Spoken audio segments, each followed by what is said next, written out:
Location-based services. Whereas Waldo, a survey about indoor and outdoor deployments and use cases using LBS.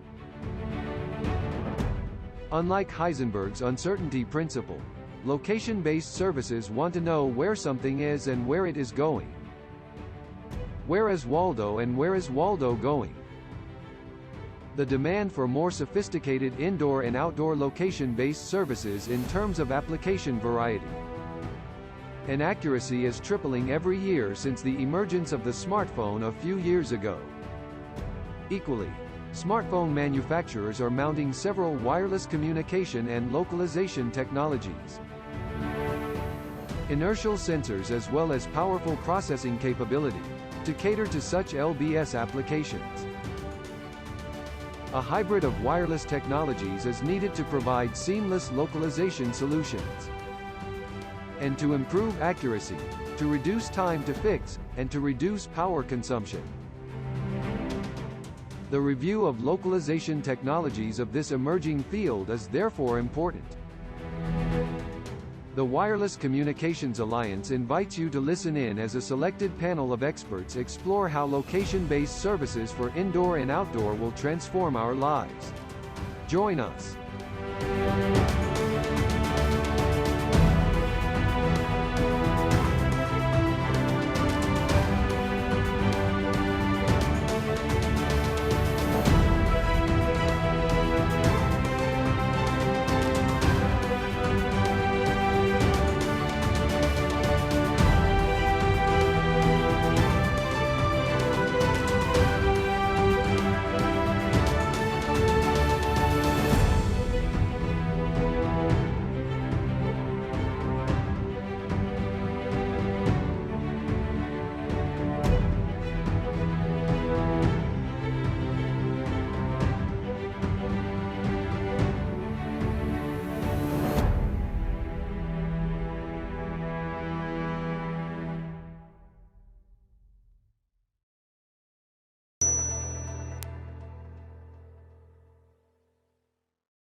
So I would say let's start this show, one of our great events from the Wireless Communication Alliance with the title Location-Based Services, Where is Waldo? And where is he?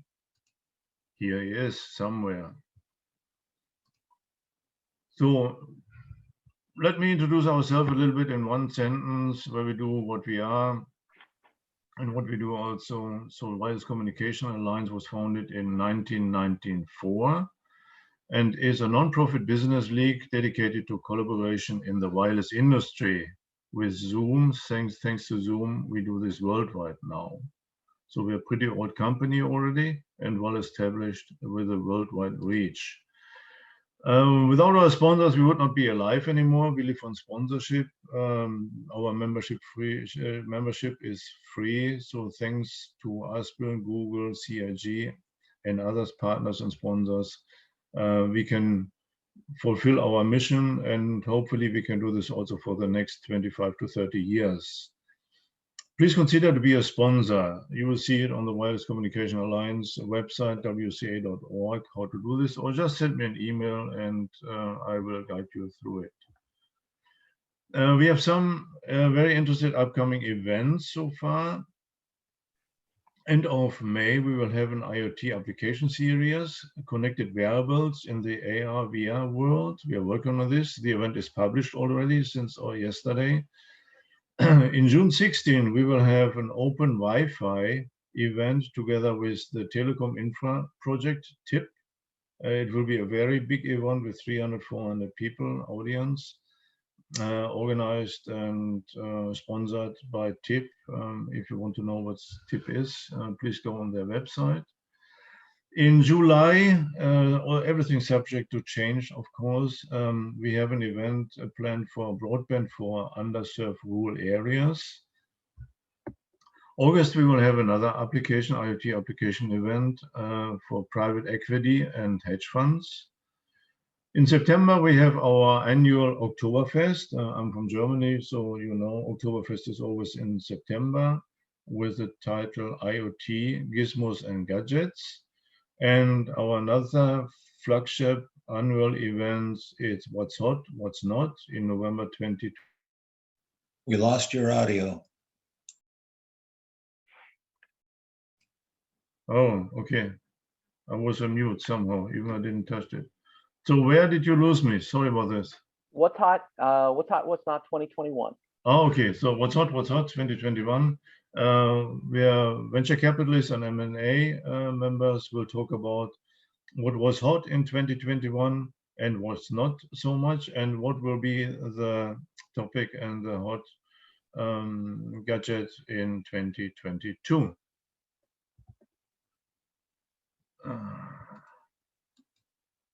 Okay, here a special advertisement for our partner, TIP. Like I mentioned, TIP will have an open Wi-Fi session event, an all-day event on May 12th, 2021.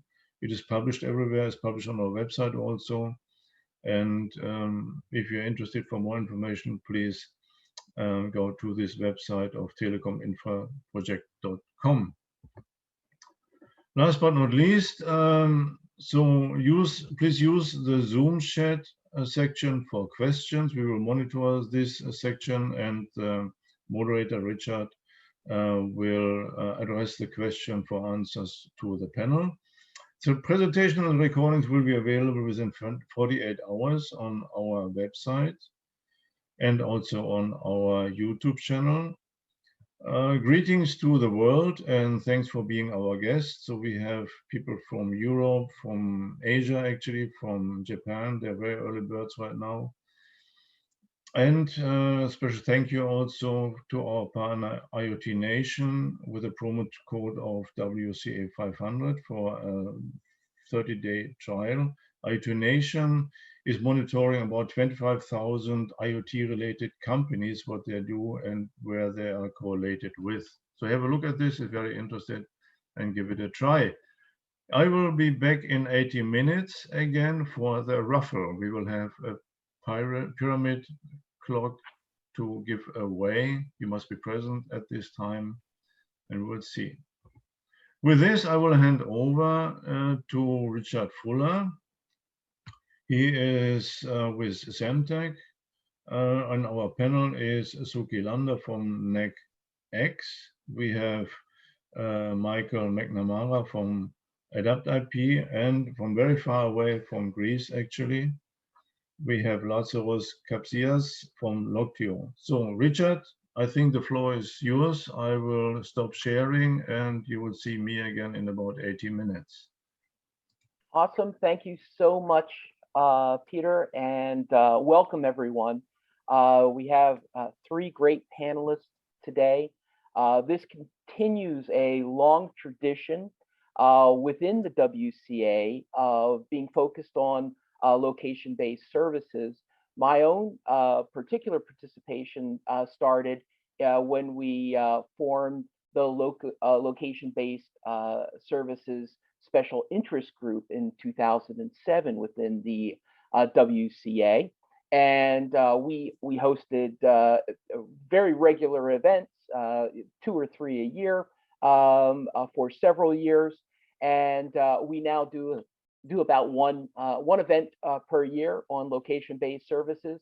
14 years and going strong. Not quite as long as the WCA, who without the wireless connectivity portion of it, you wouldn't have location-based services. But one of the things I wanted to recount to everyone, and people of a certain age will definitely be able to relate to this. The younger folks on this in this meeting will be like, I don't know what he's talking about. But there was a day and there was a time when we were just still trying to figure out what we were going to do with location and how it interacted with wireless systems. There had been location telemetry when we founded the location-based services SIG. We had a tracking capability, most certainly, but we were beginning to see these smartphones develop, and This was in the days when the iPhone was just launched and Android was still in its beta period. And at those NASA days, we were imagining that these great phones would have the ability to get instantaneous location report. Again, people are looking at me and probably saying, "Well, geez, that's obvious. That seems to be around forever." But there was a time at the beginning of this of our meetings here where it really wasn't possible at all. The ubiquitous or omnipresent example that we always gave as the kind of the killer application was to find the local Starbucks. And again, that probably doesn't seem like a big deal, but at a certain time it was like, hey, I want to be able to find X and be able to be directed to it instantaneously and easily with turn-by-turn directions on my phone that I'm bringing around with me for communication purposes. And so that was always the thing. It's like, when are we going to have that app? When are we going to have the Find the Local Starbucks app? About 18 months ago, I had I had a fun trip with my family to Manhattan, New York. And anybody that's been to downtown Manhattan knows that there's a Starbucks on virtually every corner. And as a result of that experience, I began to think that, with the map application that I had showing me dozens of Starbucks within short walking distance, I actually probably need a new application today to show me how to avoid Starbucks as compared to find it. So that's how perception has changed, is that at one point, something that I can remember being a strong target for what we're trying to do is not only the present, but it's really the past. It's something we take for granted today, and maybe even passe. That finding things with easy turn-by-turn directions is virtually ubiquitous. The second story that will actually lead into our first speakers here that I wanted to share with you is from another location-based services meeting that we had a few years ago. I was actually at a different semiconductor company that built some of the best and still does build some of the best GNSS processing chips in the world. They had dramatically improved the sensitivity and power consumption of GNSS over the previous decade. But this person came up to me and knew that I was with that semiconductor company, and held up their phone to me, and it had the Google app that does power consumption. They were showing me the power consumption of the various aspects while using their app. They were building a really interesting and innovative application that incorporated machine learning, a little bit of artificial intelligence, and location to improve their customers' experiences. And he was complaining to me after this set of presentations that our chipset, and they knew it was our chipset inside of this phone for the GNSS, was taking up the lion's share of the power consumption for that particular application. And since I was directly involved in some of the marketing, a little bit of the engineering of the chipset, I actually knew how much power it was consuming, and I could understand that it was taking that much power, and that over the past just 5 years, that chipset, or the line of chipsets that represented the current iteration of had gone through a factor of 5 improvement in power consumption, and that we were planning on introducing in the very next year. Of course, that won't help his current cell phone, but in the very next year, we're going to introduce a chipset that would again reduce the power consumption a factor of 2 again, thus improving the power consumption of GNSS on a mobile device by a factor of 10 in just a handful of years. So I knew that trying to defend that that reality wasn't going to work. So I just quietly listened and said, thank you for your feedback.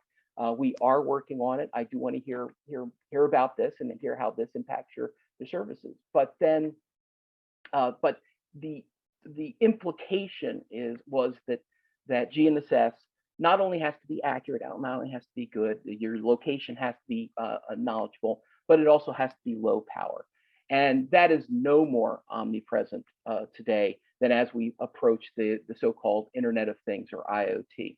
As we get more and more devices that are using lower power, that have batteries like your cell phone, but are not being recharged on a daily or weekly basis, that have to last for years, and also have location performance requirements. There needs to be that increase in power. Again, we need to continue to make those jumps. And I know that at Semtech, we are working on making that possible. As a matter of fact, I know that the power consumption for GNSS consumption on the Semtech based chips are 10 times yet better than those that were available at the time. And everyone is still continuing to improve on this very important metric. We're just, it's just going to be one of those things that we have to continue to iterate on. And I think some of the presentations today will really talk about those innovations of not only what we're doing at the very lowest of levels to improve this, but also what types of applications that these new types of sensors and new types of chipsets will be enabling, and what types of things we can look forward to, that in the past, that we can create a new Find the Starbucks app. What is that? And that's kind of what almost my starting question for everyone here is, what is going to be that next Find the Starbucks app? What's the thing that we're going to look back on and say, geez, everybody wanted that, and now it's done, it's passé, we're over that, and we're going to be looking at the next thing. So when we look ahead 10 years or 14 years, what's that going to be, that thing that we were looking forward to today that are in our rear view mirror 14 years? With that, let me start our conversation with our first presenter today, and that's Suki Lambda from Navigate.io, which is a startup within NECX. Suki is an entrepreneur and he leads Navigate.io. He has led business development in Silicon Valley startups. He worked in a couple of startup ventures.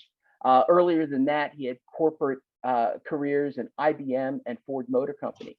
He has a strong passion for serving the community and has mentored several startups and programs helping entrepreneurs. He holds a bachelor's of engineering degree in mechanical engineering from the Indian Institute of Technology, a master's of science degree in mechanical engineering from the University of South Carolina, an MBA from the University of Michigan Ross School in Ann Arbor. So with that, I introduce Suki Lambda. All right. Thanks, Richard. Thank you so much for your kind introduction here and introducing me. I'll start my presentation. Are you guys able to see this screen? Yes. All right. Sounds good. So, do you know in the United States there are about 500,000 structure fires per year, resulting in approximately 3,000 deaths. Also, close to 6,000 firefighters were injured in responding to duty in 2018, and there are about 58,000 exposures, 47,000 exposures to hazmat. Also, in addition, there are 2,430 active shooter casualties between 2000 and 2018. So as these graphs show, these numbers do not show a decline, even if a lot of new technologies are being built to save lives. And one of the long-standing unsolved problems contributing to these numbers of first responders is not being able to locate personnel in areas where GPS does not work without infrastructure support. So, hi, my name is Suki Lambda. So I'm a founder of a team called Navigate.io. It was earlier called Track.io within NECX. The mission of my team is to solve this very challenging problem of infrastructure's free, on-demand, indoor navigation system. And on a personal side, though, I have my own motivation to solve this problem, which unfortunately came from a tragic incident about 3 years ago.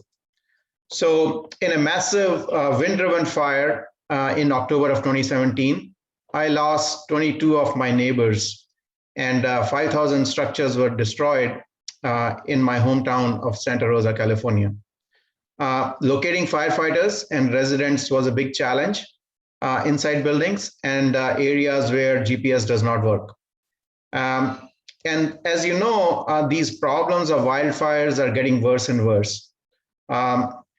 So as we speak today, already in this year, I heard the news there are about 13,000 acres already burnt in the wildfire this year so far. And we are predicting, because of the drought conditions, even worse wildfire season in 2021 than before. So, this event in 2017, of course, affected me very, very deeply on a personal level.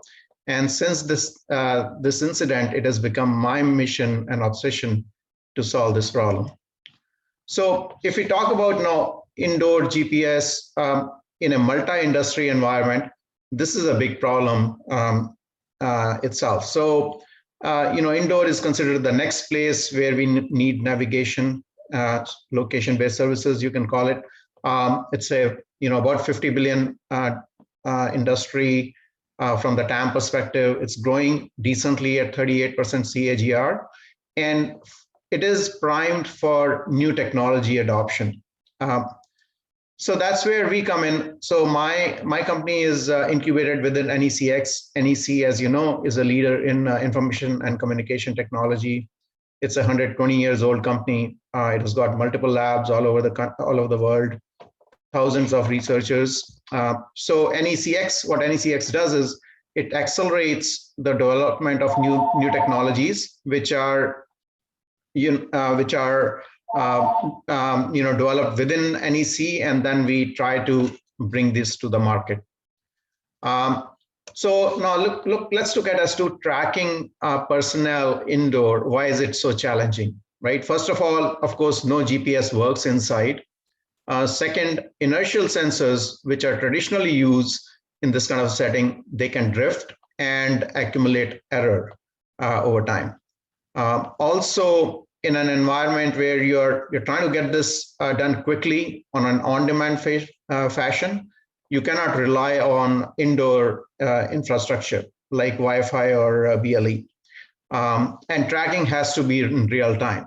So all these challenges pose, these obstacles that we try to tackle with our solution. Now, moving back to multi-industry, when we look at the problems, there are two-fold problems. First is infrastructure installation is costly and complex, and current methods which are being used are not as accurate as desired. From a multi-industry perspective, this has applications all over different industries. We started off with public safety, but construction, warehousing, even AR, VR, robos, and retail stores could use these kind of technologies. So what is Navigate.io from NECX? So it's an on-demand, accurate indoor 3D visual location tracking system, which works in real time without the help of pre-installed indoor hardware. So all these underlined words are very, very important, right? It's an on-demand, it can work very quickly. It's an accurate to a meter level accuracy. It is visual, and we can visualize not only in a single level, we can visualize on multiple levels of floors. And it's in real time. It gives you information on a very, very quick basis of what's going on right now. And it doesn't require any pre-installed indoor hardware. So all those things are important. Now, one thing about Navigate.io is it's a passive and proactive solution. as compared to traditional solutions, which are active and which are active and reactive. So it is passive because you don't need these, for example, firefighters to do anything. They don't have to speak on a radio. Radio is a traditional solution which is used, but it doesn't give you location information. And also it is proactive, solution that we have, which is you can see it visually and you can see everybody where they are. So like I said, I mean, it's a, it's an infrastructure-free solution. These firefighters carry just a pocket-sized beacons, and we can locate them in this environment. Now I'm going to show you a quick video, and that'll give you a little bit more flavor of the solution, and we can go from there. One of the big problems for fire departments is not able to track firefighters inside buildings. Traditionally, the only way to get a sense of location inside is through radio. Also, not being able to rely on inside pre-installed hardware makes the problem tougher to solve. Introducing Track.io, a unique real-time indoor location tracking solution that does not rely on pre-installed hardware. By providing real-time situational awareness, Track.io enables more efficient coordination of a mission and greatly reduces response time, thus saving lives and property. The solution works in three-dimensional space. In addition to tracking X and Y direction on each floor, the solution can also identify which floor the firefighter is. In a most dreaded scenario of firefighters inside declaring Mayday, the situation gets very tricky. In the traditional sense, with no visible location information, the incident commander can only rely on a reactive mode to try to find location information. However, with Track.io, the location of firefighters is always known on GUI. The commander can direct other firefighters to Mayday firefighter.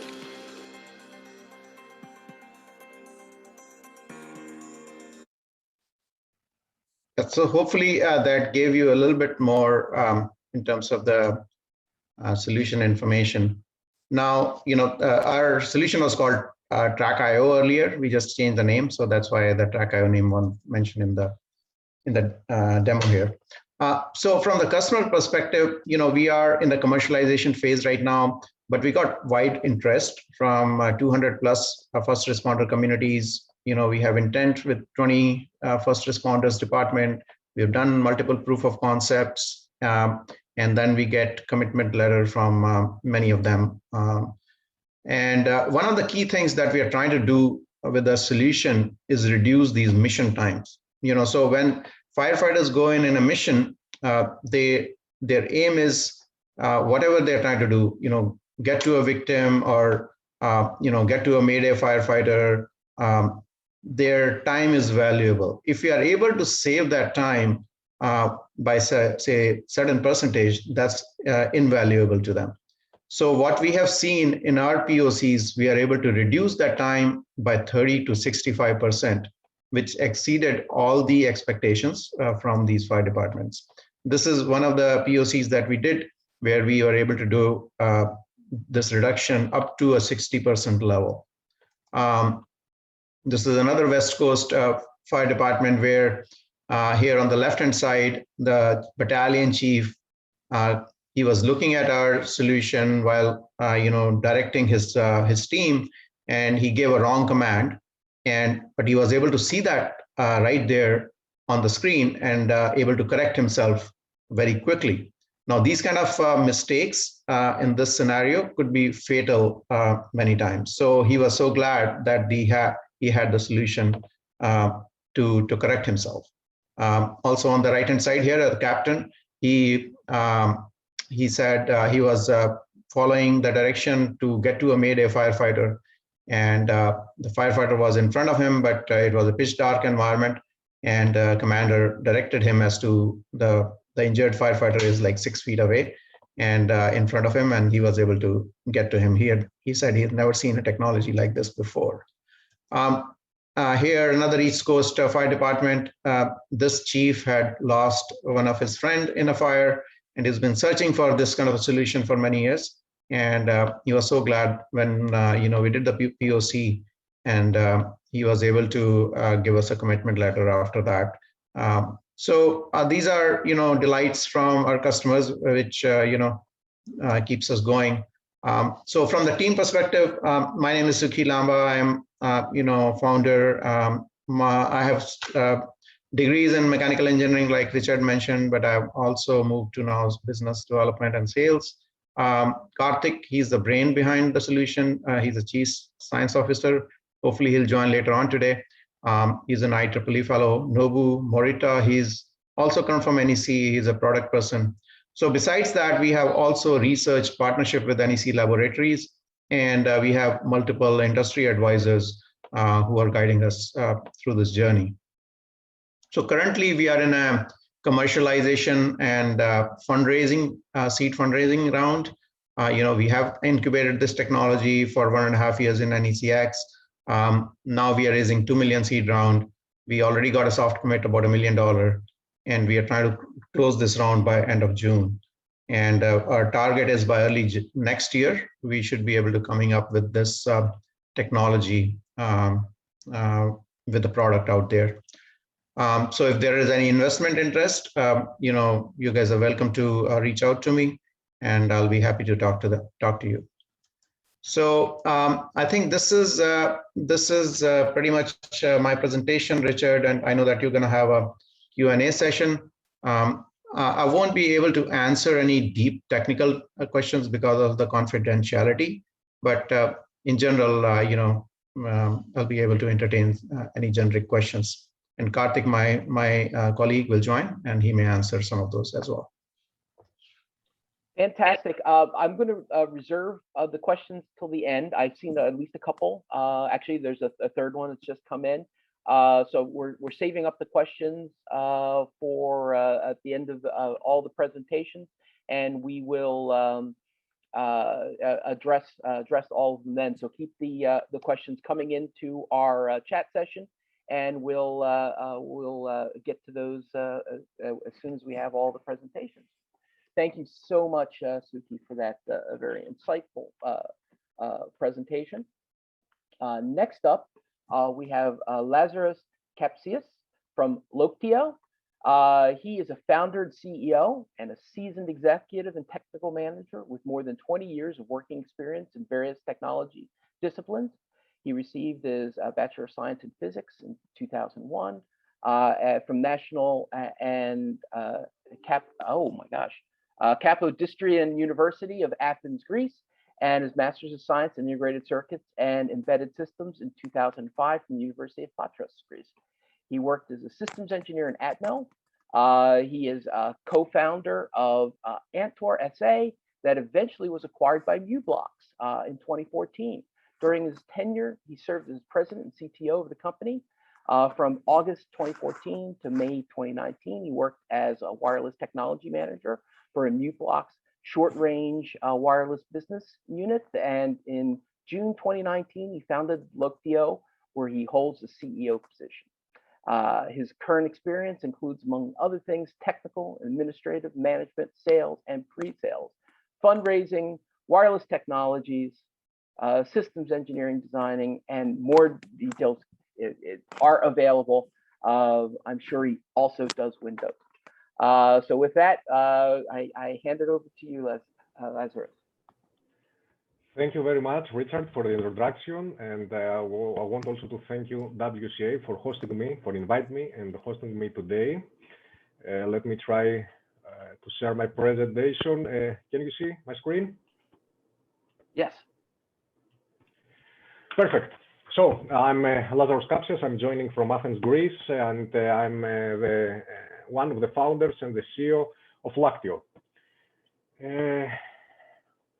Let's start about the theme of today's meeting. So it's where is Waldo?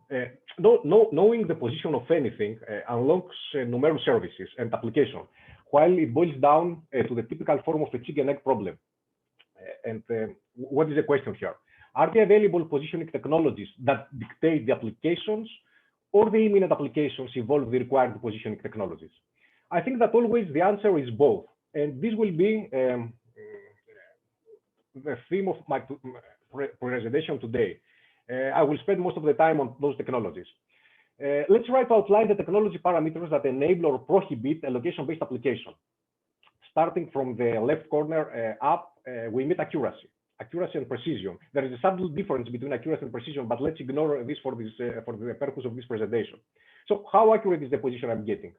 I really don't care if the position of the container or the cow I'm monitoring is some meters off, but even a single centimeter would make a difference in a drone when maneuvering or in precision farming. Next to the right, we see the capability of getting a position in certain environments. This is represented by ubiquity or availability. Can I get a position everywhere? Regardless if I'm driving in a highway, walking under skyscrapers and dense urban environment, I'm in the middle of the jungle or the ocean, in a mall, in my office, in the warehouse, in a basement, or even in a mine, some hundred of meters under the Earth's surface, or in an urgent situation like the presentation we saw before. And particularly, how smooth and transparent is the transition when I'm moving from indoors to outdoors and vice versa. Next, we have privacy and security. If you see there, as you realize, I'm separating those two words with a dash instead of a slash. For accuracy and precision and the ubiquity availability couples, I have used slash because they are quite close from a notion perspective. Although many times we use in tandem privacy and security, they have rather an antagonistic relationship than a complementary one. Privacy raises questions like who has access to my position and when, who has access to my items position. By the way, this is an aspect of my company business, to calculate your position for you, on behalf of you, meaning to have access to your position, but let's return to this later. For location-based services, security could mean something like, can I verify that the given position is the true one?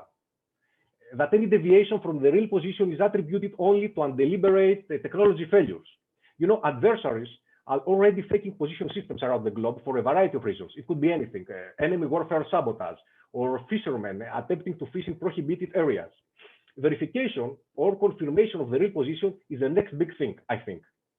It's deemed critical right now, mostly for the navigation, but it will be much more critical in the future, where billions of IoT devices will be playing crucial financial and surveillance roles. And this combines very, very good with blockchain, but this is another interesting discussion.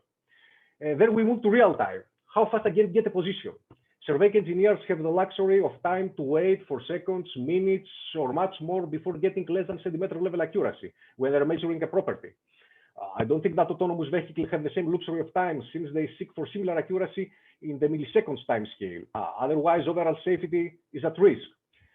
On the other edge, there are applications where positioning data is obtained in offline mode. You don't need to access the data unless some time has passed or there is a triggering event. I think most of you are aware of those Bluetooth tracers that have appeared during COVID pandemic. Of course, one of the most important factors here, power consumption. The vast majority of the objects we need to know their position are by definition mobile. This means unplugged and battery powered. And okay, if it is my fit tracker, I can plug and charge it while I'm sleeping. Within the industrial environment, it's a kind of more painful, but again, there is a less costly workaround to recharge the mobile device. But when it comes to remote devices that need to operate 24/7 and cannot be physically reached in an everyday basis, the problem of battery capacity aggravates. It becomes in many cases unbeatable in both operational and financial aspects. And this is another facet of my company technology. We said before that we calculate the position for you on behalf of you, and we are doing this with the minimum possible power consumption. And finally, the infrastructure. There is a fundamental principle propping every position technology. I need a couple of anchor points to trace an item in respect with them, by applying a sort of trigonometry. Every positioning system entails directly or indirectly the solving of a triangulation problem and requires beforehand knowledge of the exact position of those anchor points, regardless if they are fixed or mobile. In the most famous positioning system, which is GPS, those anchor points are represented by the satellites. I get the exact position of the satellites that are above my head, and then I'm able to calculate the position. In case of GPS, those satellites or anchor points are being installed for free. Not exactly for free, because some taxpayers pay the bill, But when I'm deploying my application, I don't have to account for setting up an anchor points infrastructure. Other technologies, they're suffering. All those parameters at the end of the day are seen within the context of the overall cost. The incorporated positioning technology, CapEx and OpEx, shall be a tiny fraction of the product or service price and shall be creating a significant return of investment. Otherwise, it's meaningless, with exception of some surveillance and applications like the application we saw before. There you don't need to make a direct ROI. Let's meet the most promising commercial positioning technologies we have available today, according to my view. And I will explain in the next slide the rationale behind this selection. First of all, of course, we have GNSS, a Global Navigation Satellite System. For those that they are not savvy experts, GPS is the first one, the US system, but since then, because it's a strategical technology, we have GLONASS from Russia, Galileo from EU, and Beidou from China. 4 constellations are orbiting around the globe, global constellations. We have also some other local constellations. And we can exploit right now with our receivers simultaneously 4 signals and many more frequencies. And this is a huge market. The numbers I'm presenting here, about $180 billion for 2019, and the projection less than $4 billion by 2029, are referring only to hardware and to software related with GNSS, not on the applications that run on top. The applications that run on top dictate comprise a market of some trillions. The weak point, it is known for its weak point, which is the interposition. We have Wi-Fi with some new flavors, .11mc and .11az. It sounds oxymoron, but due to its ecosystem, it moves very, very slowly. We have ultra wideband. It was considered, it was deemed a technology that ended before some years, but then it revived thanks to some small startups, and after it was adopted by behemoths like Apple. And it's a very, very convenient solution for interpositioning, for interpositioning. We have a Bluetooth, a very low power solution, and with very cheap hardware. We have cellular, especially in the context of 5G. For those that they are not familiar with this, 5G, it's not only high bandwidth and low latency, it has another aspect, the positioning, which is very promising. And in the release 16, the requirements there, they are talking about 10 meters for outdoor positioning and 3 meters for indoor positioning. But this is only the start. It will be aiming for centimeter level accuracy in release 17 or release 18. And finally, we have a new kid on the block, which is low Earth orbit satellites positioning systems. You know this fad up with those nano or micro satellites that they are being launched recently from companies like Amazon or SpaceX. Those satellites are serving mainly communication purposes, but there are some small companies, some startup based in California, 2 or 3, and some Chinese companies that they are launching those nano satellites only for positioning reasons, in order to complement the GNSS. And you know where is the catch? Those lower satellites are orbiting in distances about from 100 to 400 kilometers. So the signal they are transmitting arrives at Earth's surface in much higher levels. So in a way, it could be possible to assist significantly also in indoor positioning. The reason I have selected those technologies, it's that by definition, by prescription, I could say, in their standardization documents, they include a positioning aspect. This is the main reason, because until recently, Wi-Fi and Bluetooth and cellular were indirectly used for positioning throughout the RSSI, either in a trilateration from the RSSI singular strength itself, or by creating huge databases where the signal strength was matched with GNSS position. There are still a lot of huge databases and companies, many famous companies, that are still offering this service where you can provide the RSSI of a specific Wi-Fi you can listen, or a cellular cell ID, a cellular base station ID. You can provide those companies with this cell ID, and they return back to you the position, the approximate position. But there are some initiatives in the last years with M.11MC and .11AZ for Wi-Fi, with 0.1 plus for Bluetooth, where angle of arrival and angle of departure were introduced, and of course with 5G positioning, that those technologies, they are not only communication technologies that can be used indirectly for positioning, but they are communication and positioning technologies at the same time. So when it comes to accuracy, you see here I have with this pattern with the dots represents technologies that remain to be proved. They don't have delivered on promises yet. They have a good standard, they have some good rollouts, maybe they have some proof of concepts, but they are not used. They have not accepted, at least to the point of the old technologies have been accepted.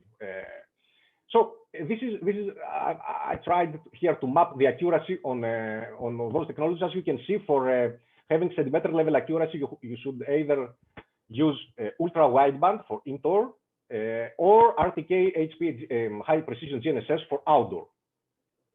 With a conventional cellular, you can achieve an accuracy of some hundreds of meters, in some cases kilometers. And it's supposed that 5G positioning after release 16 will change this. But of course, this is debatable because it has to do with the telecoms and the overall cost of the infrastructure. It needs a very accurate time synchronization, and this increases significantly the cost of the infrastructure for the telecoms. About the ubiquity, it's common to everyone that GNSS dominates outdoor, and the same goes for cellular, but cellular can also, cellular signals can also be received in indoor environment. Ultra wideband, there are some also ideas and some rollouts where they are using ultra wideband also in the outdoor environment. I don't think that this is the right approach. It is too costly for this, but it works perfectly for the indoor environment and especially for industrial applications. And the same goes for the Bluetooth, but again, I think that it proper suits to indoor environment. The availability, it goes without saying that from those technologies that they don't need their own infrastructure, or at least they don't need from you to build an infrastructure. GNSS rules, because it can be received almost everywhere, besides, of course, we said before, the indoor and the very dense urban environment where, due to the multipath, we might experience urban canyon effects. And of course, Wi-Fi can show some good results within the urban environment, and there are some very good implementations taking advantage of this beacon-based Wi-Fi. But for example, they cannot work well when you have a container traveling in areas where there is no Wi-Fi access point nearby. About the real time of the thing, again, I think that the most responsive protocols, it's ultra wideband and the conventional GNSS. I'm showing you there the cloud and edge GNSS, which is what our company do, and it's something that Richard might be familiar with because Semtech has a similar approach. And I think that this is enough for real time. About the privacy and security, privacy is something that depends on the location technology provider. Someone there should anonymize the data, and this is enough. And this data anonymization might refer to multiple layers. This said that okay, Google might anonymize the data. This said that it will just hide your MAC address. But at another layer, at the Android API, you might need also to remove some custom information that could that could show your identity. For the security, honestly speaking, we don't have many security incidents in technologies other than the GNSS, and this is reasonable because GNSS is the target right now. It governs an economy of multi-trillion economy. There are some estimations that per day, an outage of GNSS per day would cost tens of billions of dollars. So there are a lot of spoofing and jamming GNSS signals, and a lot of money they have been investing in different directions, in either making more robust the GNSS signals, or to establish alternative position and time mechanism, especially terrestrials. And this is a huge project that they have started in both the US and Europe recently. About the power consumption, we could say that ultra wideband passive, it's the more preserves more the battery, but again, it has not a sufficient range for actual applications. You can see here that I'm using the battery lifetime. I'm starting from days and go up to months. In similar diagrams, they are putting years. I don't think that this is something. This is not unfeasible, but if you want to have a device to last 4 years, you should sacrifice the frequency of getting positions. So it's meaningless to say my device can stay at the field for 15 years with one position fix per day or per 2 days. You cannot support a variety of applications, most of the applications there.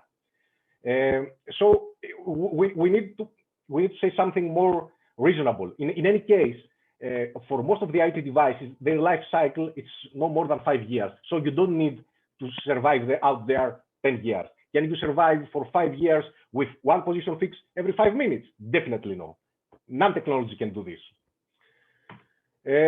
About the infrastructure and the accompanying topics, the technologies that need a special infrastructure and especially ultra wideband, of course, increase both the capex and the opex. Of course, and on the other hand, the technologies that they rely on infrastructure, already built infrastructure like GNSS or like cellular in the beacon form, then in that case, they almost come for free. Now, what Lactio does? Lactio migrates all the computational intensive functions and kernels and the sophisticated part from the device itself to the cloud or to the edge, better to the edge. And it does this by having the system to operate for only a few milliseconds. This is a GNSS system for now. And we're sending only a few bytes over the communication interface because this is also a very, very critical parameters, how many bytes you are sending over the communication interface. Most of the communication interface are very power consuming. And we're offering this as a location as a service. Currently, we have integrated this technology, which is called Snapshot GNSS, and we are intending in the near future to integrate also 5G positioning and LEO PNT. And this was the reason I was advocating in favor of those technologies. I want to be honest. Let's say the use case here, we have the markets as a tracking livestock, monitoring wearables, extremely low power, near to real-time accuracy of less than meters, and run everything on edge. This is the flow. So we have those use cases that can be served from our technology. We don't need to be real-time. We don't need accuracy for better than 10 meters. The trivial takeaways from this, fusion of different technologies and techniques depending on the use case remains the key. Besides the core positioning technologies, we have other assistive mechanisms. I could stop here, but I will say that I don't like the trivial things. So the non-trivial ones is that fusion of different technologies tend to be very complicated and expensive, and in too many cases unsuccessful. This is my personal opinion. And need to work on a single indoor-outdoor terrestrial positioning system. I don't know if this could be 5G, 6G, or something else, but we need something for the indoor positioning system to complement GNSS. Thank you very much for your time. Sorry, I don't know if I was exceed my 15 minutes. It was a great presentation. So, you know, a little bit of extra time is always good to get your point across. Thank you so much, Lazarus, for Thank you. all of the very interesting interesting use case and really a great overview of where we sit in a lot of different location technologies today. But moving on, our next speaker is going to be Michael McNamara. Mac is the CEO of Adapt, which is focused on developing chips and systems that deliver your data more reliably, securely, over a longer distance, and more cost effectively than other services that are available in electronic data transmission today. Give it over to Mac McNamara now.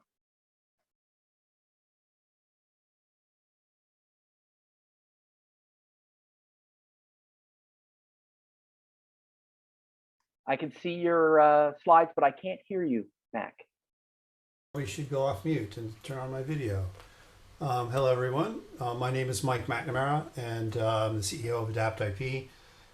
You know, lead-in presentations were quite interesting. I was thinking, you know, I got started in this location-based services 35 years ago, working at a company where we built a passive sonar system that was highlighted in the movie Hunt for Red October.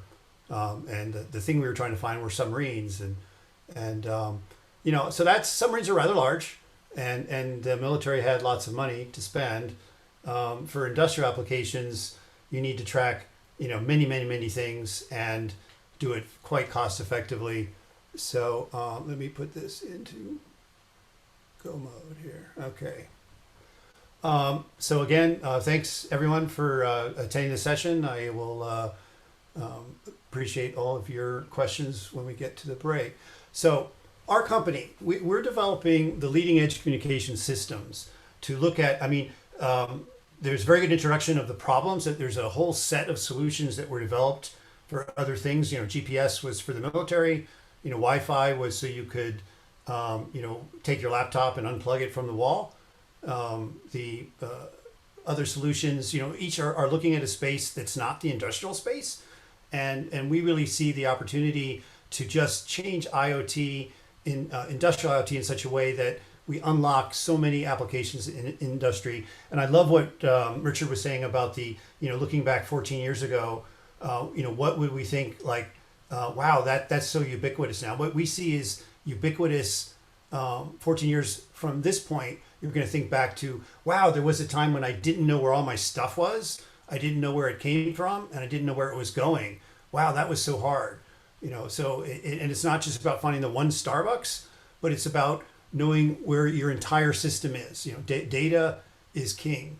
It's really the new most important thing is data, right? And we're collecting the data. We feed it to our AI engines. There's some aspects to data that we don't collect very well, and therefore our AI engines are getting bad information, and therefore they're guiding us towards maybe not the best decisions. And this is absolutely key that we address this in a way that really seamlessly unlocks industry. You know, they don't want to run around with crazy technology for the technology's sake. They just want to do business more effectively. The first things we're enabling are the long range and high performance video. You want to be able to see your stuff, and you want to be able to get information from it so that you can control it. You can react to the situation it's in. And, you know, this thing may be something stationary, it may be a robot, maybe security, it may be in the life safety aspects that Suki was talking about in the beginning. You know, my company, we all went to work from our homes during the pandemic, and it turns out we almost perfectly fit the boundaries of the huge fire that was in Santa Cruz, San Mateo counties here in California. Each one of us was under, you know, watches to evacuate. None of our houses burned. But yeah, is that not a good lesson for the importance of having, you know, the ability to see what's going on, know which roads are open, know where your people are, know where your equipment is, you know, in a life safety situation. You know, that's absolutely key, and it's great the stuff that Suki and his team are doing. But if you look at the industrial aspect, industry, it's not an emergency. You know, this stuff has to work every day of the week, you know, every day of the year. It has to be a system that you can just totally rely on. and therefore get back to your own purposes, which are, buying stuff, making it better, and selling it for more than it costs you to enhance it.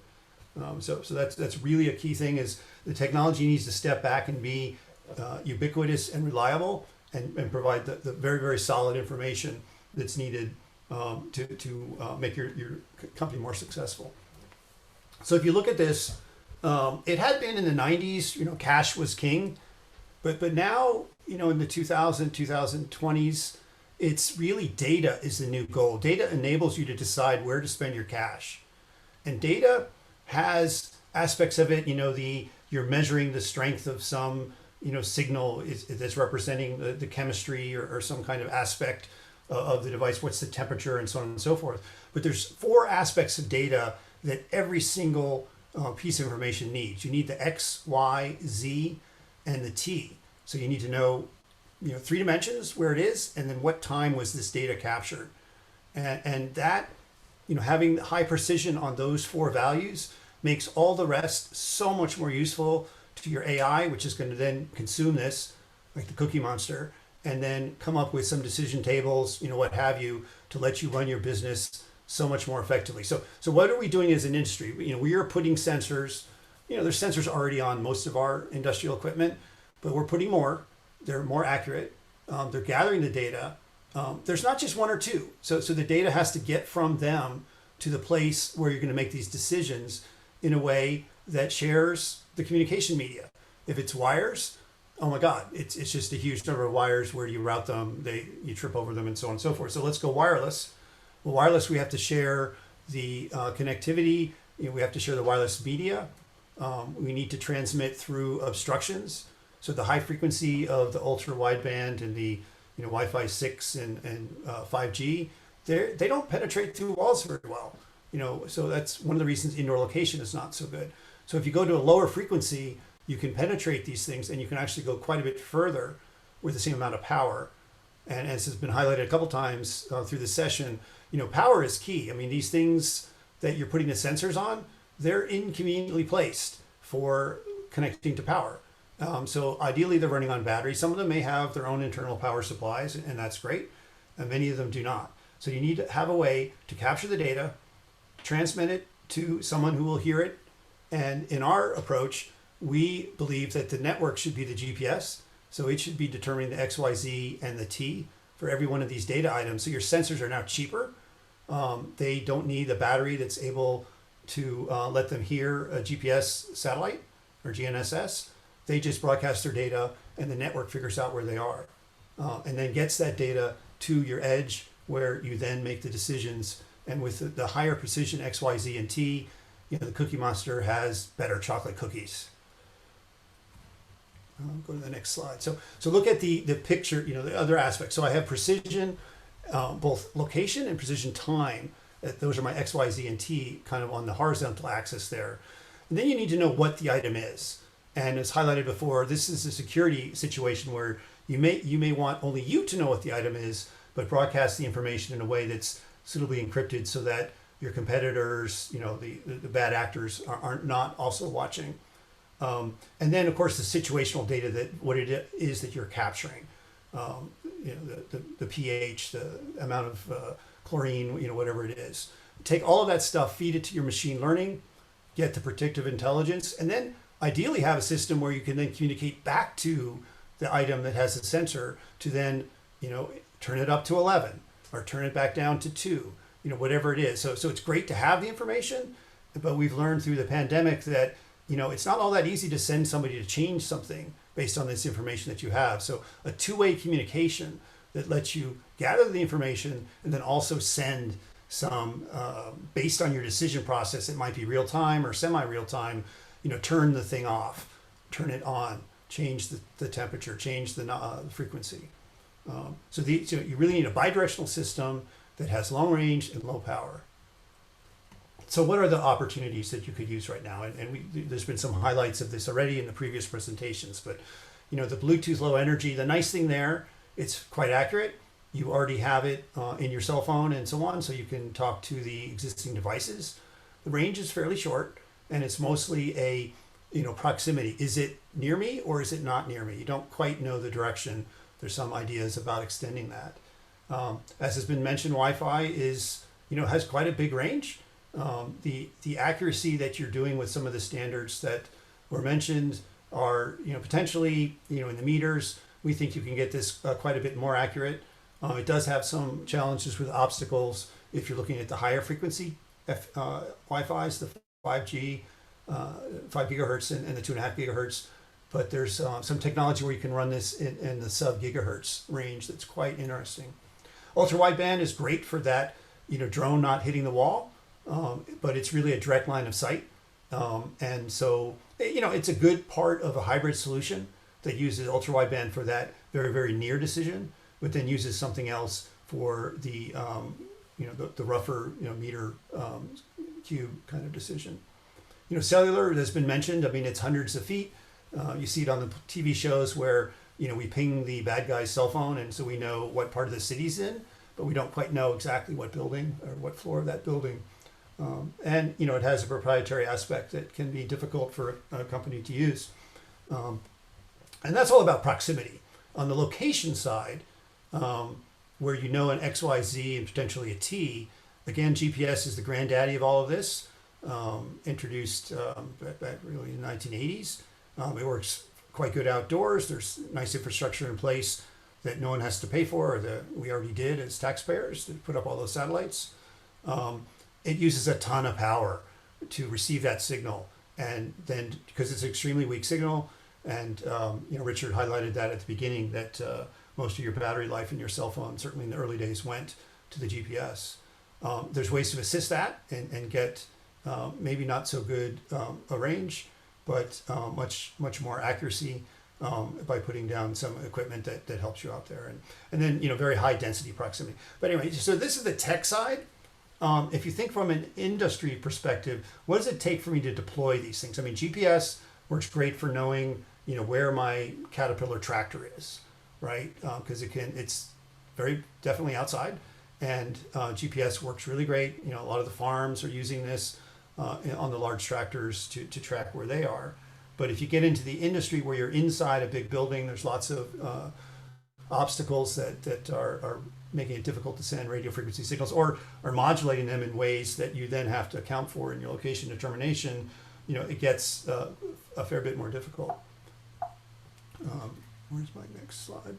So what is it that we're looking for in the accuracy, right? So if you're tracking something that's human shaped, the XYZ of a meter is pretty good, right? This tells you what you need. You can get more accurate data with more accurate technologies that you would deploy for something that, like we highlighted before, flying a drone. But for the general industrial application, where is that thing? Where are the people? Where are the materials that people need to take and go apply to something to build it or repair it? Are the key aspects. So one of the big deals is which way is the person facing. So if you're helping them remotely, you know where they are, but are they looking north, south, east, or west? Right. So having an addition of azimuth is quite useful, and of course the timestamp, the X, Y, Z, and T. So that's our mantra is that if we can deliver really good X, Y, Z, and T from the network, then your sensors can be inexpensive, can be deployed anywhere. The battery life, as was highlighted before, if these are inexpensive and they have a battery that lasts a year, you think employee badge, you get a new one, right? And it doesn't need all of the technology for the location and so on and so forth. You figure that out from the network. Going to the next slide. So if we were deploying, and I just jumped through all the slides, here we go. So if we're deploying a system, and I'm using an example here of a shopping center in Austin, Texas, that was using Bluetooth Low Energy as a set of beacons for you to figure out, which store did my wife go to? I found this purse sitting on the ground. Who does it belong to? Can I track that other person? You have to put in quite a number of Bluetooth beacons to deliver on that application space. Lots of deployment needed at the initial bit, and the maintenance, the batteries, and so on and so forth for these is just going to kill you. And then the client itself is sending a pretty hefty signal to indicate where it is or figure out its location with respect to a beacon. And there's a lot of database you have to communicate to in the back end to say, well, I'm talking to this beacon. Which beacon is it? Let me go to the web, look up the database. Aha, it's such and such beacon. So all of those things are sucking down your power, and certainly the infrastructure costs are huge, right? If you look at Wi-Fi, you get much longer range, right? And so the infrastructure install is less of a burden, and it's also quite valuable because with the Wi-Fi installation, your customers can then stay in your store longer because they can use the Wi-Fi connection to go browse the web and look up prices for stuff and so on and so forth. So it's a multi-use deployment as opposed to a single use that the Bluetooth might be doing. But it's still a pretty heavy use of battery. So the device has to be something like your Android or your iPhone and so on and so forth, which the customer does have, but you're now sucking down that precious battery for this alternative purpose. And the Wi-Fi location is pretty heavy. There's many packets exchanged back and forth for you to figure out exactly what your location is. And you're using up the wireless media doing that, so nobody else can use it. And you're certainly using up your own battery, which are both not very good things if you really want to scale this out to be ubiquitous. If it's a one-off interesting thing to show feasibility, sure, fine. But again, remember I started with this location has to be just something that, of course, we know where everything is. Just like with the Starbucks, it's like the notion that you would need to get maps first and plan your trip from Chicago to Austin. We don't even think about that now. We just jump in the car, turn on the Waze, and it takes us around the traffic jam, right? So we need to get to that place for industry where, of course, we already know which machine is acting up and needs to be serviced. And of course, we already know where the bottleneck is in our production line because our ubiquitous XYZ and T is showing us that the material is stopping at this section of the production line. And so maybe we should do something about it. And we turn on our camera and we see what's going on. And then we actuate, something that clears the blockage. And then we're back and running again. So with the technology we're developing, you could cover this exact same shopping center with just 5 nodes here. And it's using GPS, using a next generation positioning system, not GPS, that has a very sparse array of very long range access points, kilometer range. The deployment is very simple now, and the sensors are very stupid. So they use very little power and therefore can last a very long time. And you know what your system is. Now, this isn't so much something that you would use to find your wife so you can return the purse she's looking for.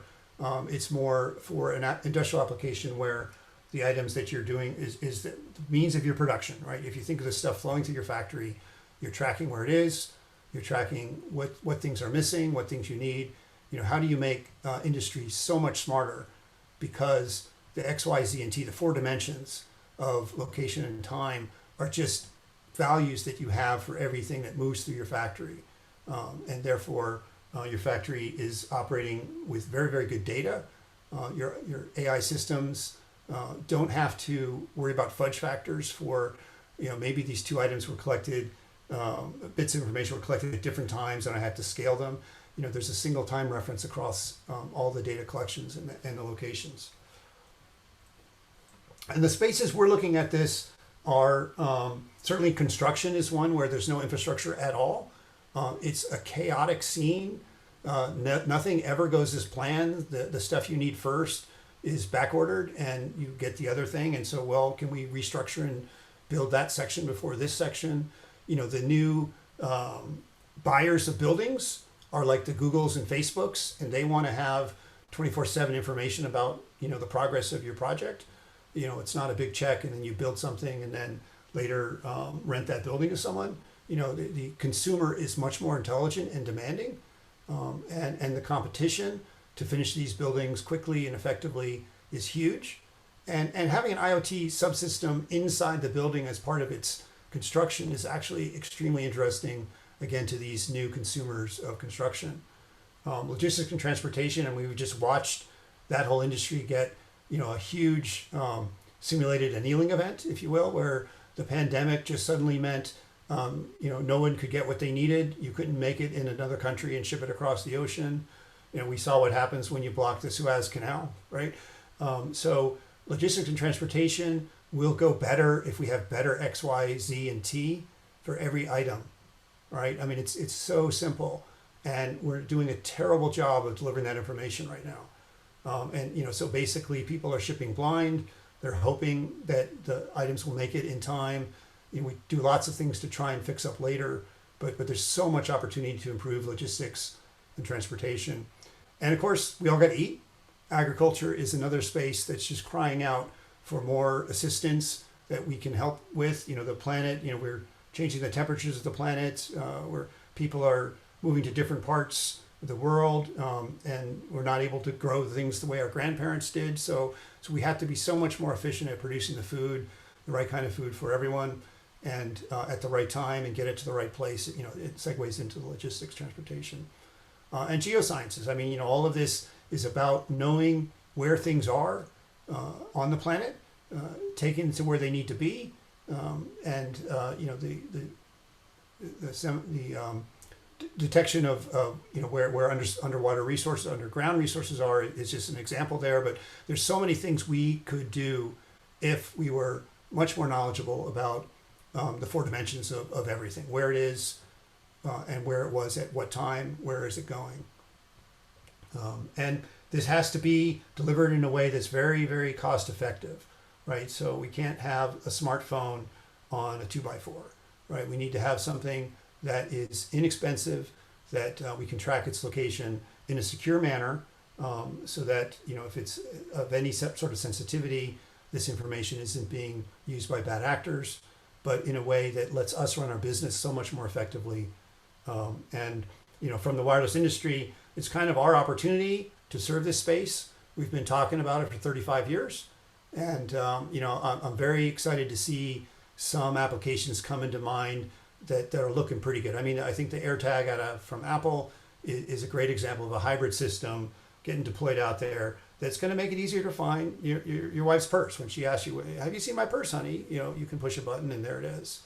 And so I think this is going to make it really clear to our agriculture, industry, logistics folks, why they want it. The CFOs over there are going to be like, "Hey, we've been running this company for 120 years. We didn't have any of this information. Why do I need to buy it?" Well, think about AirTags for your supply chain. What if you knew exactly where everything was, when it's getting there, what's the quantity? Would your business be more effectively? So that's the opportunity before us to serve. And Richard, I give it back to you. Awesome, thank you. And before you go away, I'm going to start the question. We have about 5 to 10 minutes here for questions, and I'm going to actually start with you for the question. Stefan Beauregard asked 2 questions for you specifically. First, are the Adapt.io access points placed only outside, as shown on the shopping mall figure, or is it an indoor-outdoor type concept? It's an indoor-outdoor access point. So think your Wi-Fi router. That certainly could be in a IP67 enclosure if it was outside, or just somewhere inside. So either spot. And actually, I'll remind everyone, yes, do post your questions. If you have additional questions, we'll try to get to all of them. Also, the second one, since I still have you here back, is do the access points need a clear view of the sky for GNSS-based timing synchronization? Really, so the access points are in communication with each other. One of them is a base station that you would locate in a precise position that you've determined, like with a survey, or have it interact with the GPS satellites to know what its location is. Or in some applications, you kind of don't care where you are with respect to the rest of the world. So think spaceship, right? So you know this point on the, in the case of the shopping mall or your industrial warehouse is, the center point that everything else is measured by. And then each of our access points, they actually use our same technology to measure their distance from that base station. And so that does not have to be precisely determined. The system figures it out. And so then if somebody comes in later and moves one of the access points, it's no big deal. The access point says, "Oh, okay, great. Now my new location is now 37.8 meters away from the base station." no big deal. And yeah, so it has to be adaptive. It can't be, something that you need technicians fiddling with, right? It just has to give you the information.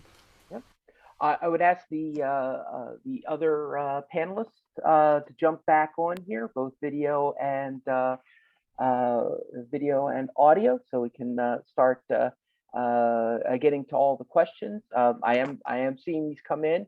I'm going to kind of cover some of the first questions that came in now.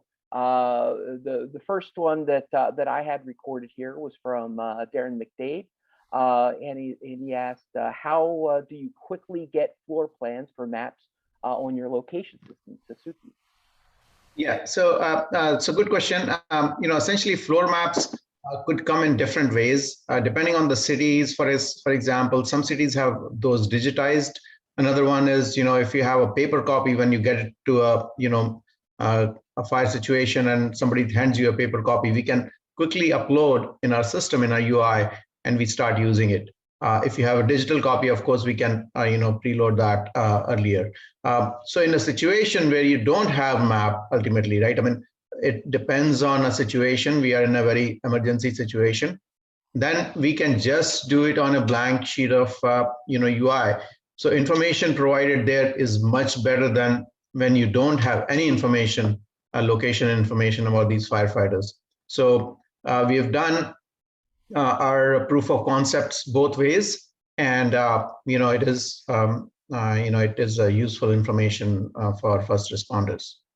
Yeah, and just to kind of riff off that same concept, I know that maybe going back 5 years, there was really a dearth of indoor mapping capability. So the number of maps for indoor venues was very small. I mean, we, going back just a few years, you could probably count on the order of even the largest indoor mapping systems would have maybe tens of thousands or at most 100,000 venues. When you talk about the number of buildings worldwide at millions or maybe tens of millions of potential indoor targets, how big of a challenge do you think mapping the inside world? I mean, one of the things that really spurred LBS was the fact that we had ever improving maps of roads and other infrastructure that we could start navigating. However, without that crucial capability, are we kind of stuck? Are we slow? Or is it something that, as you were alluding to, Suki, we can solve this on the fly? Yeah, so very good question, follow on, Richard. So essentially, I think we can solve the problem as is right now. But like you said, this information is updating as we go, right? I mean, there are very good mapping technologies coming, these technologies are making this possible to map out the whole thing. So we've been to in some cities where, they mapped out each and every building in their city. So you go and you can find maps of every building, even residential buildings. So some cities have done a good job, and that is based on, proactiveness of the technology they deployed. I think it's coming. It's going to be, omnipresent, I feel, in a very, very near future. I mean, Suki, is it called the building information map, the BIM models and so on? Yeah, BIM model, Autodesk, over here does a very good job of, doing that. These BIM models are very, very, these are available now. And, there are many companies who are, even for the mapping perspective, doing the maps. Outdoor maps drones are being used to map out everything outdoors. There are drones being used for indoor maps as well. There's more questions for you. I'll try to get to those. Just as a heads up, some of them will be very directed technical ones, but just so I can spread the questions around a little bit, I have one here for Loctio. For driving applications, this is from Michael McDonald. I'd be interested in hearing of how we're going to get to 10-inch accuracy at 50 miles per hour with 100% reliability. Separation of cars on the road on adjacent lanes is about 30 inches. So I figure 10 inches error by two adjacent cars still give a couple of inches buffer. Traditional GPS has too much error. Anybody looking at navigation for future? Actually, this is the second question, I believe. But that's a question I think is probably getting more towards the auto navigation and high security, high reliability, as you were speaking, Lazarus, about these applications that are coming down the pike for these things. First of all, 10 inch, it's about 25 centimeters, like, right? It's about, yeah. Okay. Yeah. Okay. This is a very good question, very interesting question. And the thing is that this is the main market that most of the GPS and those low Earth orbit satellites, they are aiming at to improve the accuracy for autonomous driving. This is the main problem here. There are a lot of Chinese companies that are struggling to face this to tackle this problem. I don't think that, of course, there are some techniques like RTK or PPP where you can achieve centimeter level accuracy, but they are not the proper technologies, or at least they cannot be enforced successfully with 100% reliability in the autonomous driving case. So I think that the solution there would be a mix of GNSS, it will compound GNSS with probably low Earth orbit satellite signals, and of course, satellite signal will not be the only single source of positioning, but the vehicle will have a lot of sensors to assist, like lidars, radars, image processing throughout cameras. I think that it's quite challenging. I have not an answer for this, and I don't think that this will be feasible with 100 reliability within the time frame of the next 5 years. Oh, something to strive for then. Yeah, this is what we're trying to do. That is a stretch goal. That is a stretch goal. It's very stressful. I know that we need to turn it back over to the WCA here. I'm wondering if I could get maybe one more question, if it's okay, Peter. Yeah, go ahead, please. This last one I'm going to do on live here. It was geared toward Loctio, but I would open up to the entire panel. Which it talks about technology fusion from Chris Early. Technology fusion is definitely a must. I was able to get sub-meter accuracy with BLA 4.3 for use with Faragate by combining multiple technologies. Do you see hybrid and fusion technologies playing a big role here in our next expansion? I mean, if I'll go first, I mean, absolutely, right? This is something that, again, you come back to the notion of AI, AI's model on the human. We have 5 senses that we know about. Maybe some of you have more. Any kind of system is going to be better if it can detect a location in multiple ways with different technologies and the angle of arrival, the power level, RSSI, these things are already deployed. Leveraging those with more modern technologies to get even a better solution, it's going to happen. And then, Bluetooth plus ultra wideband, I mean, we're seeing that with the AirTags. I think you're going to see an innovative combination of a lot of different locations. Anybody else real quickly? Yeah. Let me take this also. As I said, of course, there is a fusion and the compounding of different technologies. It's a way, but again, on the other hand, it's quite complicated in many cases, and especially when it comes to mass market and to very to devices that they should have a very low bill of materials. When you're struggling for some sense on the antenna of the GNSS, it's very difficult there to get the position from the GNSS that it will be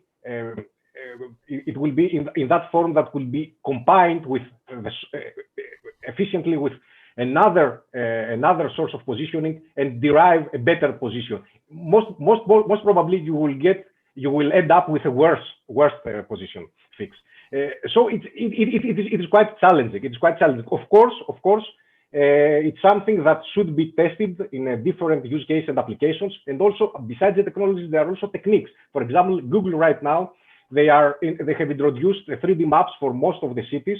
And now they are combining those 3D maps in order to mitigate the multipath on our mobile phones and to tackle the problem of multipath and to help our mobile phones derive a better position fix. So besides the technologies themselves, we can elaborate on different techniques. But again, everything should be also, we should find the tipping point between the complexity, the cost, and the position fix we get at the end of the day. All right, maybe real quick, Suki, at the very end here. Yeah. Maybe I'll have my colleague Karthik chime in on this if he's available. Karthik, can you chime in on this? Hi, Suki. Thanks for having me, guys. So I'm part of the Navigate.io team that Suki talked about. So just going back to this question on sensor fusion, yeah, we do see it pretty much an integral part, as Michael pitched in as well. And I think going back to Lazarus's point, I think that's well taken as well. Eventually, I think it's a function of what application and what form factor and what's the bill of material of the device we are going to put this technology in. For some of the commodity devices, consumer devices as well, a lot of these sensors are already in place. And UWB and other technologies are going to be mainstream in a lot of our consumer devices. And we've done some sensor fusion, and there is a huge benefit. And I think the biggest challenge is sometimes sensor fusion can hurt if it's not done in the right way. So you need to have AI be a part of it in a way that it's self-adapting and self-attending to the right sensor modality in a complementary fashion, because we all know all these sensors are not accurate. There's a lot of noise in a lot of these sensors. So if you want to do the best bet, have a robust solution. I think that robustness is the key to fusion, and how you do it in an automated way is going to be the crucial element in this. The killer app. Thank you so much, Karthik, for those insights. We're a little bit over time. I turn it back over to Peter, and if we're allowed to, we can go even more over time and maybe answer some more of the questions. But I thank everybody for their questions and their time, because that was a really fantastic discussion. Okay, thank you, Richard. Last question first, and the answer: we can have overtime as long as we want, as long as we have participants, and as long as Lazarus can make it, because it's almost midnight or after midnight his time. Yeah, we are not shutting off. As long as somebody is interested, as long as we have a question, we will answer them. If there are more questions and there's nobody anymore in the participants, we will post the open questions also on our website. We will collect the answers from the participants and actually from the panel also. Like I said, we will make a document and put it on the website. So with this, let's go to our raffle. Let me share my screen very quick again. And the raffle is this wonderful, raffle is this permaclock. And we draw the ticket already a few minutes ago. And the winner is Mark Laubach. Is he still here? Mark Laubach? I'm still here. Yes. Yeah, Mark, congratulations. You won this watch. Please. Thank you. Please send me your email address and your physical address so we can send it to you. It will take roughly 2 weeks until it will arrive. And when you get it, please make a picture and send it to us so we can post it also on our website. Sure will. Yeah? Thank you. Okay, congratulations. Yeah. And with this, I hand over again to Richard. Let's let it run for a few more minutes or even 10, 15 minutes. Thank you so much. If you have questions, direct them to me, Peter, at wca.org. For more information, visit our website, wca.org. And hopefully we can see you soon in a few weeks with our next event. Okay, Richard, back to you. All right, thank you. I'm going to go back to some of the early questions and also ask if Karthik from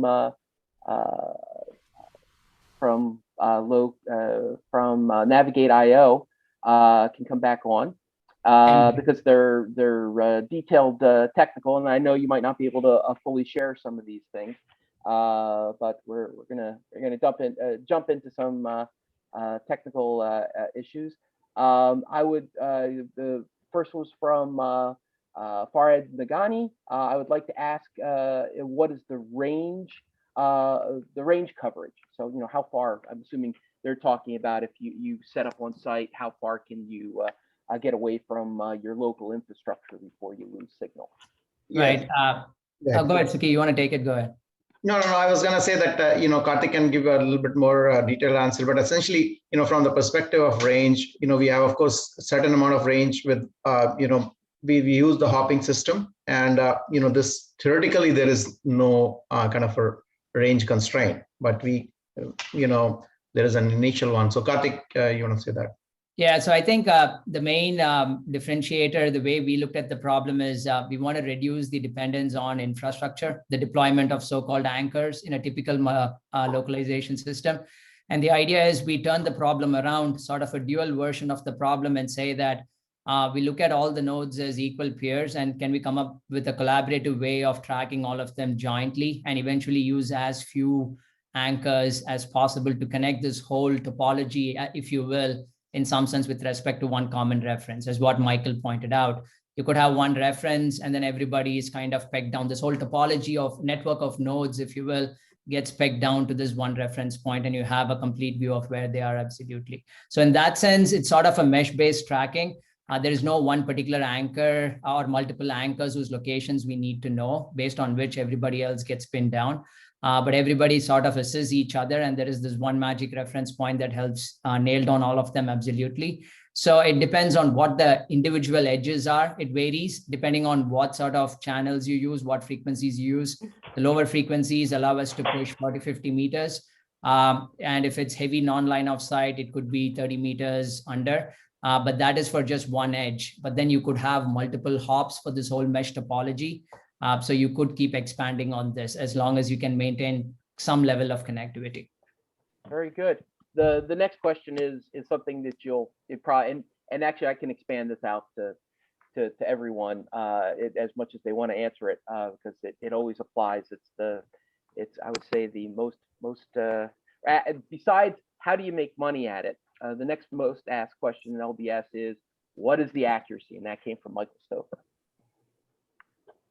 Go ahead, Michael. You want to take? So the accuracy is, you know, really it is a negotiation. It's like, what is the accuracy that you need? There's implications to that. The higher accuracy, you're going to use more of the wireless media to establish a more accurate position, or, you know, more anchors. I mean, one of the nice things about our protocol is our anchors have a range of 1 kilometer. You know, so one anchor can hear signals for 700 acres for U.S. people. I don't know how many hectares that is for in Europe. And so then you don't need an incredible number of them, you know, to cover a city, right? So a city might be a couple of square miles in, you know, California, or, you know, New York is about 10 square miles, right? So you would just need, you know, 20 or so of these, and then you're going to get that meteor accuracy. You know, but it is a negotiation, the highly accurate things. And we think it's going to be hybrid. You're going to use UWS for the not running into the wall, and then use a more widespread location system for, you know, where, you know, which meter on that square meter on that acre is the item. So just a quick note, 700 acres, I think you said 700, is 283 hectares. Thank you. See, now I know the answer. Okay.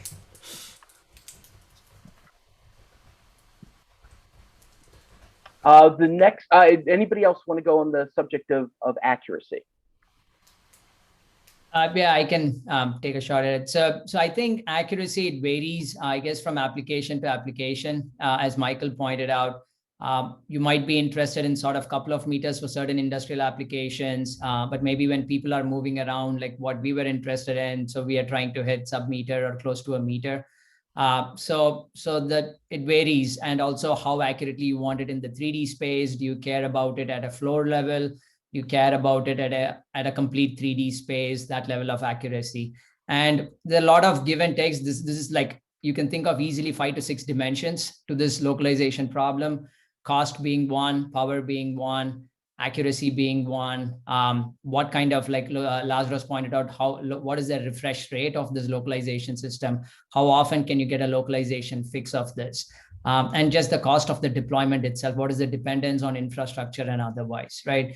So I think frequency is another thing that kind of comes into the picture in terms of impacting the power of operation, how much power is going to be consumed that you can keep these beacons running for longer. So there are all these different dimensions. So when you trade off some of them, so depending on a certain application, one fits better than the other, depending on which of these dimensions matters most with respect to that application. But that being said, I think we are pretty much in the early stages today that there are so many options available to us. And I think some of the bigger players like the Apples and the Samsungs are driving the consumer market in one way. And by just the sheer nature of that, that's going to influence the commoditization of some technologies over others. And that, I think, is going to have a bigger push as to how things percolate into other verticals as well, because eventually it becomes a volume game. And then the innovation is going to be in terms of the solutions that sit on top and leverage these commodity chipsets. Agreed. Lazarus, any last thoughts on accuracy? No, I'm fully aligned with what Karthik said. The accuracy starts from the theoretical nominal limit provided by the technology, and then you sacrifice accuracy in favor of power consumption, in favor of infrastructure cost, in favor of bill of materials. You're always sacrificing your accuracy. The next question also came in under Navigate IO, but I'm going to expand it out again as well. And feel free to talk as generally or as detailed as you want. The question from OHA was, what is the RF technology that your solution uses, and where do you deploy the wireless transmitters? The things that I think would be of interest is this licensed frequency, unlicensed. Are you you've already talked about mesh in one case. What are the high level concepts, not necessarily specifically modulation bandwidth or anything like that. Good question, Richard. I think we can talk in general about that. We are not going to be able to give details or which technologies in particular, but Karthik may just give you kind of a general overview. Yeah, I think at a high level, the obvious things you can expect is, I told you that I think one of the biggest differentiator is how do you make this work in a collaborative fashion so that you don't need these transmitters that the question raised. So we want to reduce the dependence on these transmitters by flipping the problem around. So that's one key way in which we address it differently. It's more of an algorithmic approach of how do I still be able to solve for these guys with as little dependence on the infrastructure. And in terms of the wireless technology itself, it's a mix of multiple. So that's why I talked about fusion. So some of the known culprits are there, part of the picture. And so they're all commodity chipsets, but we use a couple of them to eventually smooth things out and then to keep pushing the accuracy even when people make sudden accelerations. And then when there are blockages with respect to one as opposed to the other, that's where the fusion comes into the picture as well. So it's going to be a combination of a couple of wireless technologies. And generally sub gigahertz, more than a gigahertz, it'll depend. Yeah, so we have, without going into the details, it has both. We have communication and control versus the actual localization itself. So some of these wireless technologies cater to the long range communication, some cater to the high precision or the high resolution of the localization itself.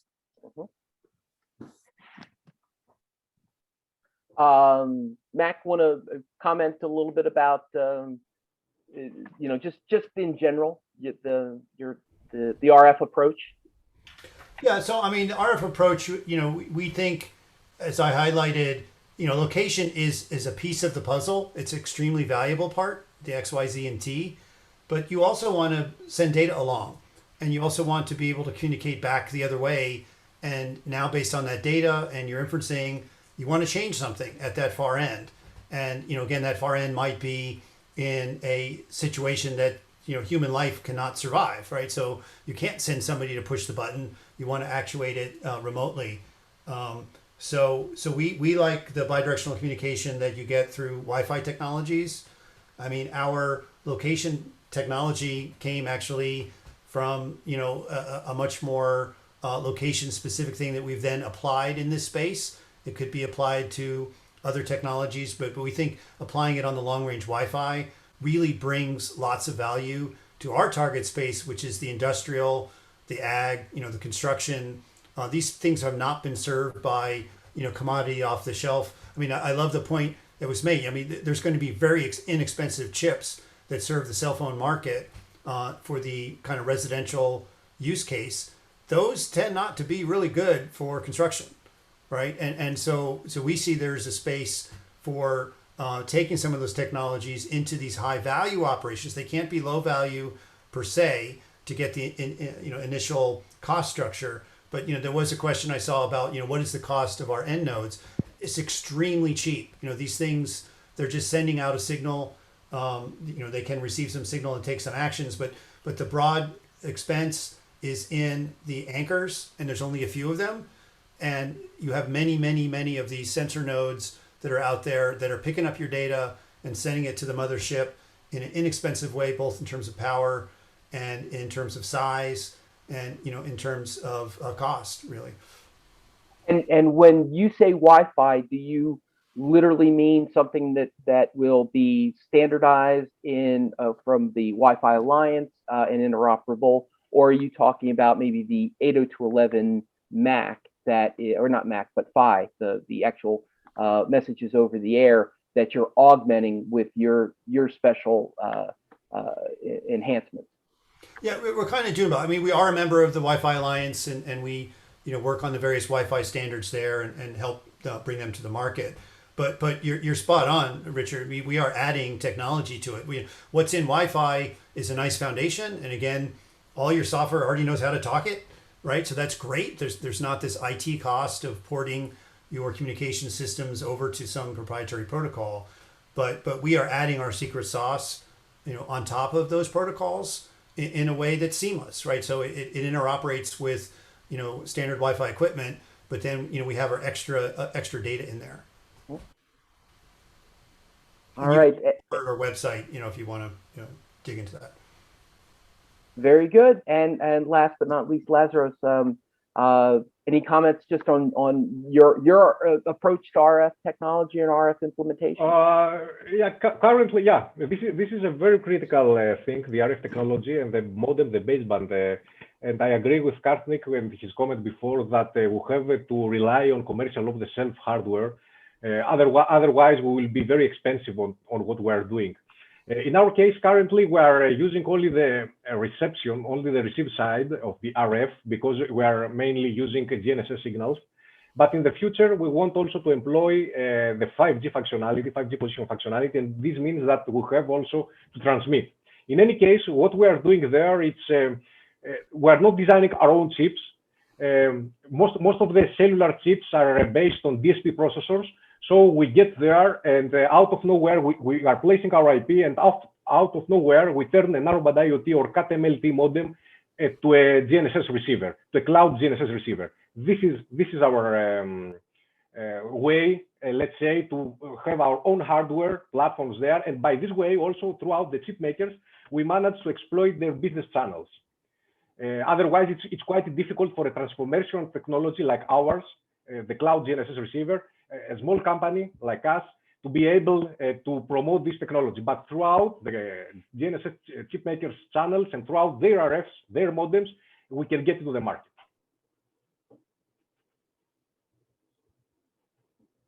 All right. Something again that was asked for one, but I think everybody might have some input on this. This was asked of Luxio, but it was it's an interesting question in general from Michael McDonald. Is anybody looking at navigation for future aerial applications, air taxis, drone delivery? And it talks about differing pressures, fast speeds, precise Z altitudes needed, which is of course always a problem with most location technologies. Z is always trickiest, and generally accurate XY flight paths, whether reflections from buildings, etc. So kind of these, you know, they're novel today. Again, in 10 years they might be commonplace, but things like the aerial vehicles that are quickly on the rise. Suki, you're on mute. Sorry, I was going to say, you know, I can chime in. So our original solution earlier relied on drones, and we had, you know, drone as part of the solution. You know, for our particular application, you know, we moved away from it because, you know, it was kind of hard for people to fly drones, you know, earlier when we started off. Now it's becoming more and more commodity, and may become, you know, everybody's able to do it. So we did that earlier. We moved away from it, but I think I think it's a future is open for us as well on that. So not sure, Karthik, you want to chime in anything else beyond what I said? Yeah, nothing particular. Yeah, haven't. I mean, I know where it's going in terms of what are some of the things. It's a much harder space, outdoor versus indoor drones. So indoor, we have some thoughts of how we would expand on our technology to accommodate it. It's at a much higher speed and velocity of these agents that need to be tracked. So it's a different ball game. But outdoor, I think, I mean, of course, you need something that has a much larger coverage. So along the lines of what Lazarus is saying, I mean, when we deployed the drone was outside, so we relied on GPS. And of course, some of these drones have multiple receivers. They're expensive, power hungry. It eventually impacts the longevity of the drone itself. So some of the things that maybe Lazarus is talking about, if you can have very power efficient GNSS receivers that are lightweight and can yet deliver high accuracies, that could be a way out for these drones to get good accuracy, but still not impact their battery life in terms of providing these accurate flight paths. So yeah, so that area is, I think, still open. People are mostly relying on existing technologies. But as things go up with things like Starlink and other things, if they have capabilities to expand on the notion of 5G positioning with respect to drones, that could be a possibility as well.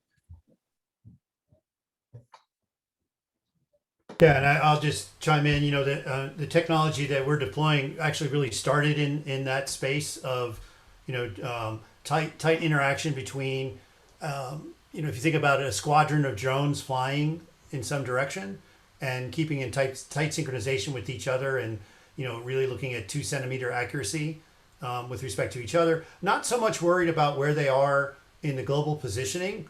I mean, you know, maybe 1 or 2 of them would be, you know, like Karthik has said, would be establishing with the GPS or what have you, their location with respect to the rest of the world. But the key bit is, where are they with respect to each other, so they don't run into each other.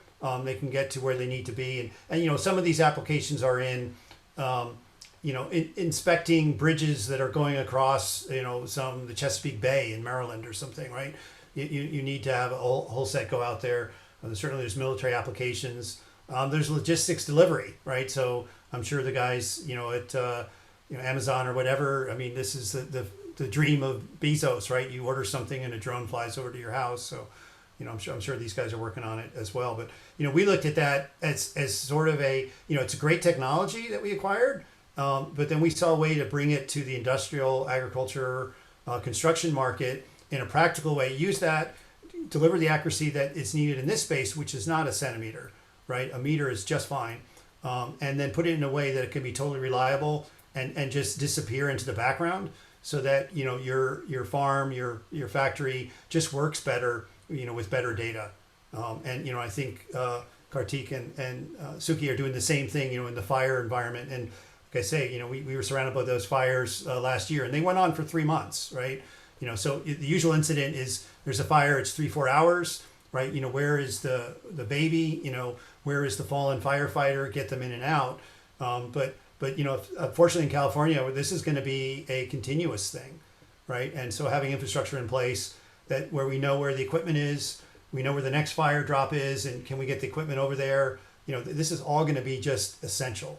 So I'm very, very glad that, you know, such smart people are working on it.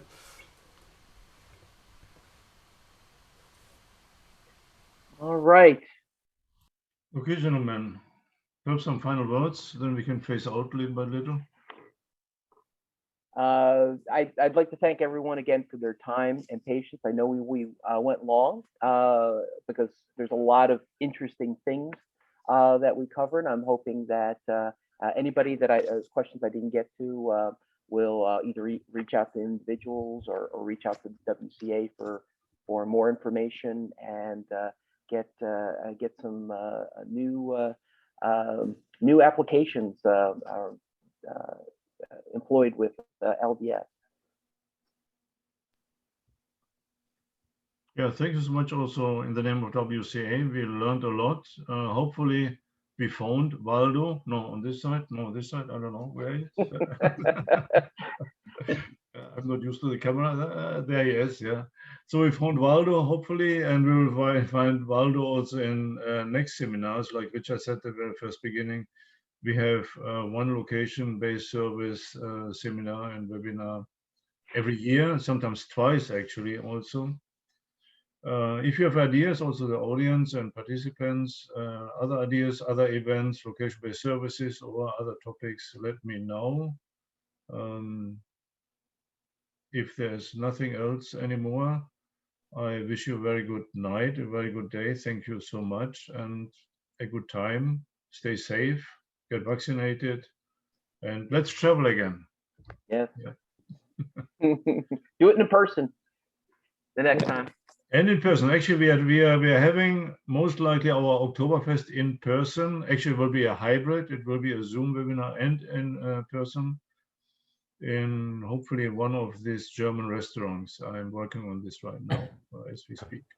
You're paying for the beer, right, Peter? Pardon me? I said you're paying for the beer, right? We need a sponsor to pay for the beer. Yeah. But I promise you, I don't drink beer because I don't like beer. That's the reason they kicked me out of Germany. That is a good reason to be kicked out. Yeah. Yeah, right. Yeah. So again, thank you so much, everybody. Thank you, Lazarus, especially you from so far away. It was a great event. We got a lot of feedback, a lot of participants. Yeah, wonderful. And hopefully we see you again. The presentation recordings will be available 48 hours from now on our social media. And the next event coming soon, end of May. Looking forward to see you again. Yeah. All right. Thanks for the nice event. Yeah. Bye-bye. Thanks, everyone. Bye, everyone. Bye. Bye. Thanks. Stay safe. Bye.